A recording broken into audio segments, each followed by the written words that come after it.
So you're looking to secure the future of your farm in Zimbabwe. Well, it all starts with one single crucial document, the title deed. I mean, this thing is the key to everything, from getting financing to building your family's legacy. Let's break down the official government process step by step so you know exactly how to get it done. Think about that question for a second.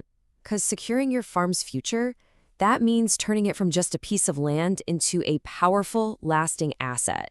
And guess what? A title deed is what makes that whole transformation possible.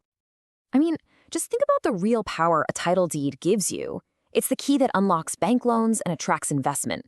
It's what secures that land for your kids and their kids. And maybe most importantly, it's your best defense against any future ownership disputes.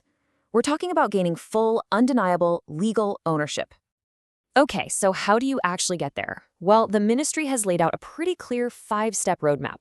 We're going to walk through this journey together and hopefully demystify the whole process so you know exactly what to expect.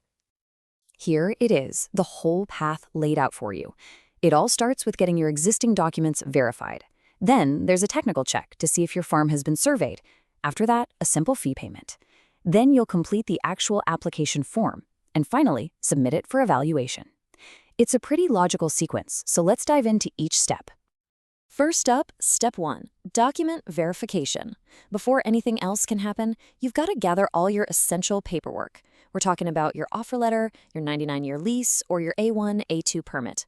You take those and submit them for an official review.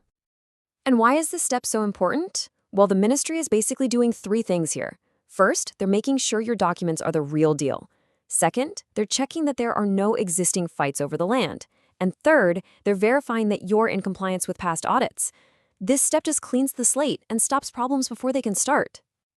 All right, once your documents get the green light, we move on to step 2, the farm survey check. And this one is super important. The authorities need to confirm that your farm's boundaries are officially mapped out and on record.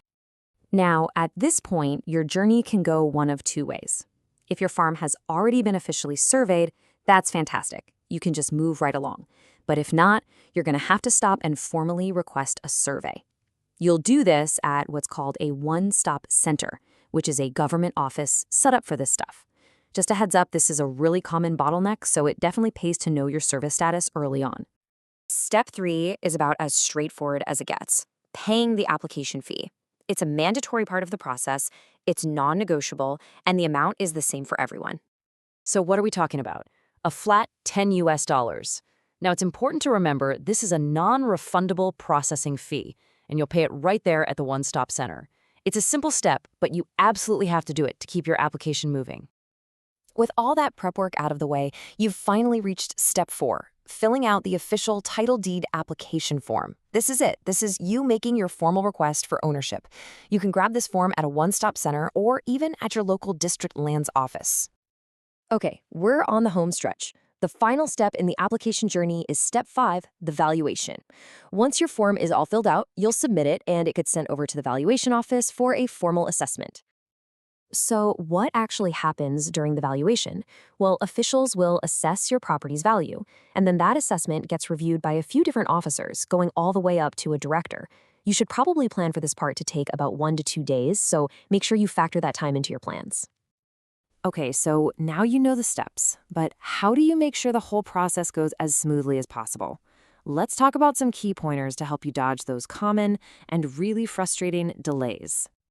Look, even though the government has set this up as a one-stop service, being prepared is totally on you. This means having your ID, your offer letter, and all your permits ready to go. You need to clearly understand the survey and fee requirements before you even walk in the door. Seriously, if there is one thing you take away from this whole explainer, let it be this. Unsurveyed land is the single biggest hurdle you can face. The official advice is crystal clear. Request the surveys early. Don't wait. It'll save you from having your application get stuck in limbo. So let's just boil this all down to a simple success checklist. Number 1, prepare ahead. Get every single document together before you even think about starting. Number 2, verify your land status. Be proactive. Deal with any survey issues or disputes upfront. And number 3, allow time. Just be patient and plan for that valuation process. If you follow these, you'll be on the right track for sure. You've got the knowledge, you've got the strategy. So where do you actually go to kick this whole thing off? Let's cover exactly where you can get the official forms. Your starting point is either the Ministry of Lands itself or one of their official banking partners, which you can see right here. And listen, these are the only places to get the legitimate official application forms, so make sure you go to one of them. And there you have it. That's the process. It's a journey that takes a little bit of diligence, but it leads to true ownership. So the final question isn't really about the process, it's about the future. Once you have that secure foundation under your feet, what are you going to build?